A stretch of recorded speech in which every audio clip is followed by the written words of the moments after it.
Malaysia poised to attract new halal investments from China. No plans to implement any restrictions to curb Mpox.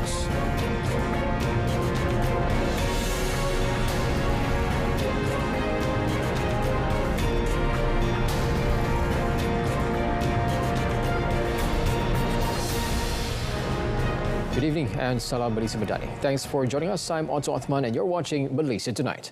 Malaysia and China have laid a solid foundation for the enhanced collaboration in new key and innovative sectors that will drive the nation's economies forward. In his keynote address at the 17th World Chinese Entrepreneurs Convention in Kuala Lumpur today, Prime Minister Datuk Seri Anwar Ibrahim said both countries have also enjoyed long-standing bilateral relations underpinned by robust trade and investment relations. So Malaysia and China, though having enjoyed long-standing bilateral relations underpinned by robust trade and investment relations, we believe that a stronger bond and relations, comprehensive strategic relations with China would help not only Malaysia but the region immensely, and will continue to embark on that policy. According to Datuk Seri Anwar, last year, China remained Malaysia's largest trading partner for the 15th consecutive year, with total trade reaching $98.80 billion. On the investment front, he said China is the fifth largest foreign investor in Malaysia for 2023, contributing $14.5 billion. Malaysia is poised to attract new investments from China in the halal industry during the Malaysia-China Halal Business Forum. Deputy Prime Minister Datuk Seri Dr. Ahmad Zahid Hamidi stated that Shanghai's rich history and dynamic economy create the perfect backdrop for discussing the future of the halal industry and enhancing cooperation between the two nations. He noted that China is one of Malaysia's top two halal export destinations, with exports valued at $1.4 billion in July 2024, encompassing halal ingredients, food and beverages, palm oil derivatives, industrial chemicals, cosmetics and pharmaceuticals. I understand that Chinese industry players often face complex regulation and market access barriers, which can sometimes limit the full potential of halal export. Yet, with the right partnership, these challenges can be turned into opportunities. He acknowledged that while many countries recognize halal logos, harmonizing standards and improving trade flows remains a work in progress. Currently, Malaysia recognizes 88 halal certification bodies worldwide, including 6 from China. The Malaysia-China Halal Business Forum, organized by Halal Development Corporation Berhad, or HDC, features over 30 industry players from both countries. The Ministry of Health, MOH, has no plan to implement any restrictions, including the Movement Control Order, MCO, to control the spread of the monkeypox or Mpox outbreak, as was done during the COVID-19 infection about 4 years ago. Giving this assurance, the Health Minister, Datuk Seri Dr. Zulkifli Ahmad, said this decision was made after the results of screening tests conducted on 6.2 million travellers who entered the country were found to be negative. At the same time, he hopes the Mpox situation in the country will not be compared to that of neighbourhood Singapore in order to avoid a troubling atmosphere. Jadi kalau ambil dari sudut kesiapsiagaan kami, we are already ready for any eventual ataupun apapun kesudahan, apapun senario. Tetapi sehingga hari ini Allah selamatkan kita di negara ini dengan tidak ada pun satu kes positif selama sejumlah hampir 6.3 juta yang kita saring daripada semua pintu-pintu masuk antarabangsa khususnya, ya. As of yesterday, Singapore reported 15 cases of Mpox, whereas currently the number of Mpox cases in Malaysia remains at 9. recorded at the end of last year. The health minister added that the MOH will be ready to provide Mpox antivirals to vulnerable groups and those with low immunity if necessary to prevent the spread of the virus. The National Council for Local Government, MNKT, has approved the Urban Renewal Act to prioritize the rights of original owners and promote sustainable urban development. Housing and Local Government Minister Nga Ko Ming announced this decision at the 83rd MNKT meeting chaired by Deputy Prime Minister Datuk Seri Fadila Yusof. Nga emphasized the Act's significance in tackling urban obsolescence, and with Malaysia's urbanization rate at 75%, the risk of deterioration is rising. For he further noted that this Act will help ensure sustainable and safe urban living. Currently, the government needs full resident consent to redevelop dilapidated buildings. Furthermore, to streamline the renewal process, the Ministry of Housing and Local Government, KPKT, plans to set an 80% approval threshold for buildings under 30 years old and 75% for those over 30 years old. For unsafe or abandoned structures, KPKT proposes a minimum approval threshold of 51%. Additionally, Nga mentioned that Kuala Lumpur City Hall has identified 139 potential redevelopment sites with a total gross development value of 355.5 billion ringgit.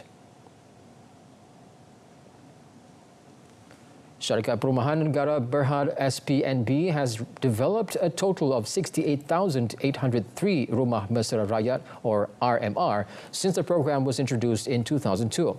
Deputy Works Minister Datuk Sri Ahmad Maslan said this number, 66,830 units, have been built as of 31st August, whereas another 1,973 units are under construction.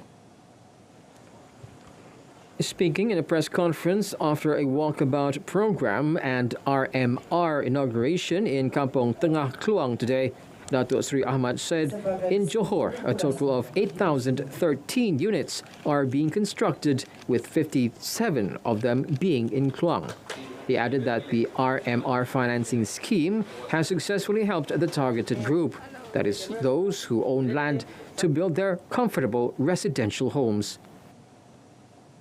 Keluasannya 750 kaki persegi, harganya RM75,000, kerajaan bagi subsidi RM20,000, pembeli hanya membayar RM55,000 dan dengan bayaran RM300 sebulan tanpa interest.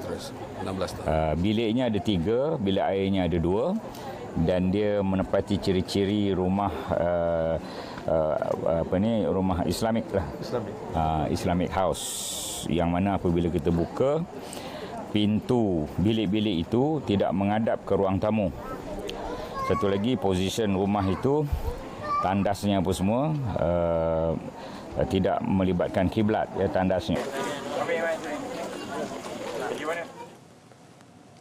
Malaysia will establish a center of excellence in education and training for youth from developing and post-war countries, including Afghanistan, Iraq, Libya, and Timor-Leste.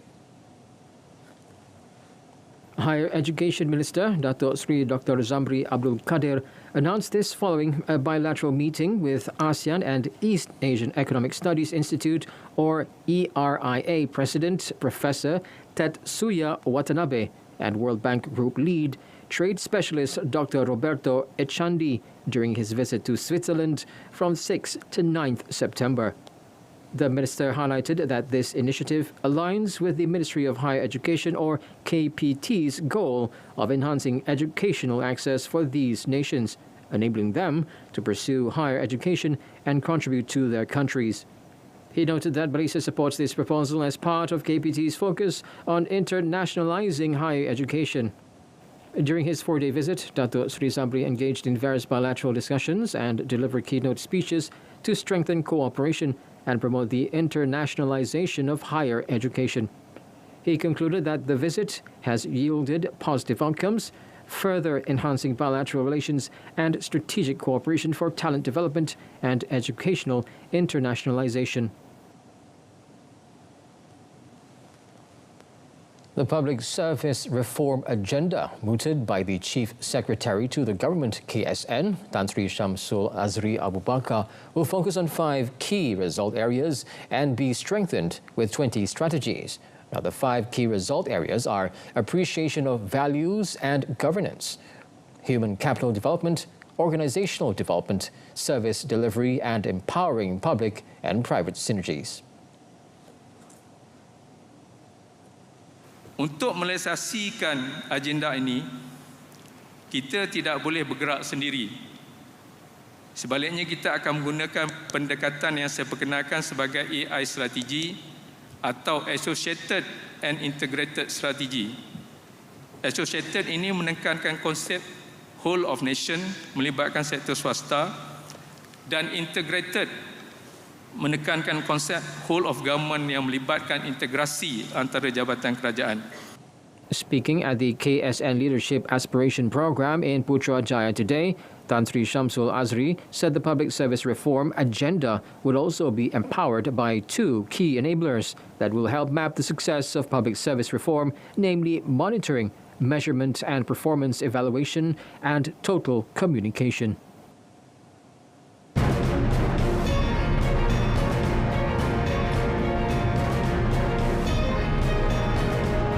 Coming up in our business segments, Malaysia economy projected to grow over 5% this year. Stay tuned.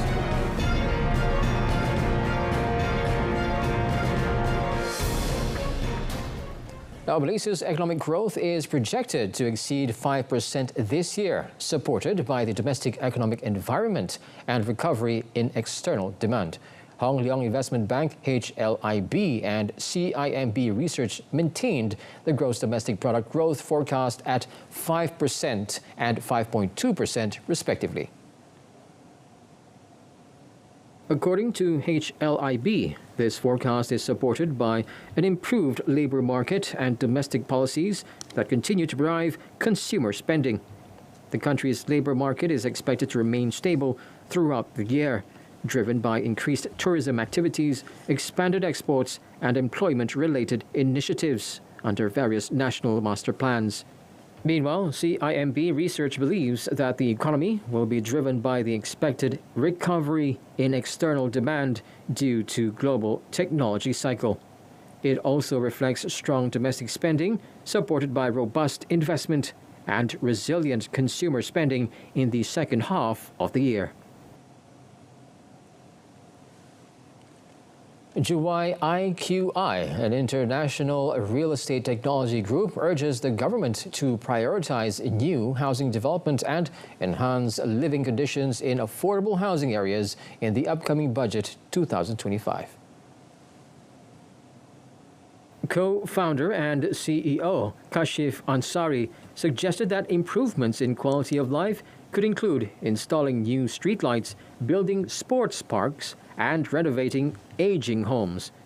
He proposed that the government reduce costs that contribute to expensive housing, such as providing subsidies for construction materials to developers who deliver quality, affordable homes. He noted that these costs are rising by 3 to 4% annually, though this is lower than during the pandemic's peak. Kashif highlighted that financing remains a significant barrier to new affordable housing projects and suggested that the government or banks could offer discounted construction financial specifically for affordable housing projects, enabling more families to acquire homes. Additionally, he indicated that the industry and government could collaborate to create buying consortia, allowing developers to pool demand and purchase materials in bulk to negotiate better prices. He cited that this approach has reduced material costs by up to 30% in other markets. Moody's Ratings expects this year's global sukuk issuance volumes reaching between 200 and 210 billion US dollars, surpassing 2023's total of just under 200 billion US dollars. This prospect was supported by strong sovereign issuance across the Gulf Cooperation Council, or GCC, and Southeast Asia, particularly from Malaysia and Saudi Arabia. In a research note today, the firm said the pace of issuance will slow in the second half of the year to $80 billion to $90 billion. They added that the issuance will remain strong in GCC countries as the region's governments continue to pursue strategies to diversify their economies away from oil revenue. On its long-term sukuk market outlook, Moody's sees significant growth potential in the coming years, supported by increasing demand for sukuk instruments. The pool of investors is expected to continue expanding, driven by the growing popularity of Islamic products beyond core Islamic markets. The National Farmers Organization, NAFAS, will unveil a series of innovations in fertilizers, modern agriculture and frozen food products under the Peladang brand at 2024 Malaysia Agriculture, Horticulture and Agro-Tourism MAHA exhibition. In a statement, NAFAS General Manager Muhammad Faris Arifin said the organization's participation in the 100th edition of MAHA would feature various activities. This includes exhibitions, product sales and cutting-edge innovations such as Peladang branded food and fertilizers, agricultural inputs and machinery. NAFAS's involvement in MAHA 2024 underscores commitment to advancing the agricultural sector in line with the goal of ensuring continuous national food security. This exhibition also provides NAFAS with the opportunity to collaborate with various quarters to introduce more effective and sustainable agricultural solutions. MAHA 2024 will be held at the Malaysia Agro Exposition Park, Serdang, or MAEPS, starting tomorrow until 22nd September 2024. The manufacturing sector's sale value reached 157.1 billion ringgit in July 2024, registering a surge of 9.1% compared to the same month last year and marking its highest growth since February 2023. In a statement, Chief Statistician Dato Sri Dr. Muhammad Uzir Mahidin said the increase was driven largely by a double-digit growth of 16% from the food, beverages and tobacco subsector.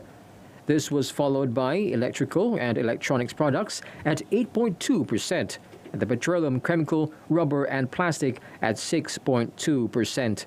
He added that export-oriented industries, which constituted 72.3% of the total sales value, stayed robust with a 9.4% growth in July 2024, after registering 6.0% in the preceding month. The better performance was attributed to the increase in the manufacture of computer, electronics and optical products. On another note, Datuk Sri Dr. Muhammad Uzir Mahidin said Malaysia's Industrial Production Index, or IPI, expanded by 5.3% in July 2024, following 5.0% growth in the previous month, driven by a surge in manufacturing output. Manufacturing output rose by 7.7% in July 2024, compared to 5.2% in the preceding month, and electricity output increased by 7.0% compared to 3.5% in June 2024. He added that both export-oriented and domestic-oriented industries performed well in July 2024, registering growth rates of 7.8% and 7.5% respectively.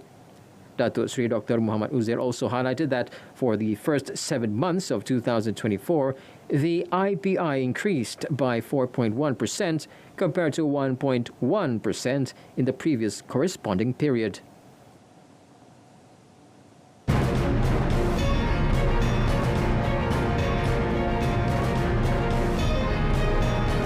Up next in our foreign front, Google loses fight against €2.42 billion antitrust fine.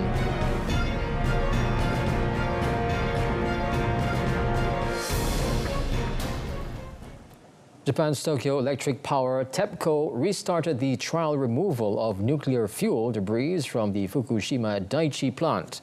A company official said today that operations had resumed after the work was suspended last month due to equipment malfunction. The preparatory work, the first of its kind since a powerful tsunami destroyed the plant in 2011, was suspended on 22nd August due to an error in the installation of the extraction equipment. However, on 6th September, TEPCO completed rechecks ahead of the restart. The work to remove debris, which consists of nuclear fuel along with parts of the plant's infrastructure and is estimated to weigh around 880 tons, was initially planned to start in 2021 but was delayed due to the COVID-19 pandemic. In August last year, TEPCO started to release treated radioactive water from the Fukushima plant, part of the decommissioning process, which resulted in a ban of Japanese seafood imports by China, Japan's top seafood buyer at a time. A global summit in South Korea today announced a blueprint for action to govern responsible use of artificial intelligence (AI) in the military, with more practical guidelines than a similar document last year, but still legally non-binding. It was not immediately clear how many of the 96 nations that sent government representatives to the summit, including the United States and China, are endorsing the government. The Responsible AI in the Military Domain, RE-AIM, summit in Seoul, the second of its kind, follows one held in Amsterdam last year. At that time, around 60 nations endorsed a modest call to action without legal commitment. This includes laying out what kind of risk assessments should be made, important conditions such as human control, and how confidence-building measures can be taken in order to manage those risks. Among the details added in the document was the need to prevent AI from being used to proliferate weapons of mass destruction, or WMD, and the importance of maintaining human control and involvement in nuclear weapons employment. South Korean officials said the document covers much of the same ground as principles laid out elsewhere, such as the U.S. government's Declaration of Responsible Use of AI in the military launched last year. Alphabet's Google today lost its fight against a €2.42 billion fine levied by EU antitrust regulators 7 years ago, one of the trio of hefty fines meted out to the company for various anti-competitive practices. Prosecutors say Google has largely dominated the technological infrastructure that funds the flow of news and information on websites through more than 150,000 online ad sales every second. Prosecutors also say Google engaged in complex scheme to dominate website advertising tools through acquisitions, restrictions on how customers can use its tools, and alleged manipulation of ad auctions. Google denies the allegation, saying they misconstrue lawful efforts to develop its technology and serve its own customers. The company has said prosecutors overlook how the digital advertising market has shifted to apps and connected TV, where Google faces stiff competition. Google has raked up €8.25 billion in EU antitrust fines in the last decade. It has challenged 2 rulings involving its Android mobile operating system and AdSense advertising service, and is now waiting for the judgments. The Australian government today said it planned to introduce legislation this year to ban children from using social media platforms, citing the risk it could pose to physical and mental health. Prime Minister Anthony Albanese said this centre-left government would run an age verification trial before introducing age minimum laws for social media this year. He added that he wants to see kids off their devices and instead play on the football fields and the swimming pools and the tennis courts. Albanese did not specify an age range for the regulation, but said it would likely be between 14 and 16 years old. This is a scourge. We know that there is mental health consequences for what many of the young people have had to deal with. The bullying that can occur online, the access to material which causes social harm. The law would put Australia among the first countries in the world to impose an age restriction on social media. Previous attempts, including by the European Union, have failed following complaints about reducing the online rights of minors.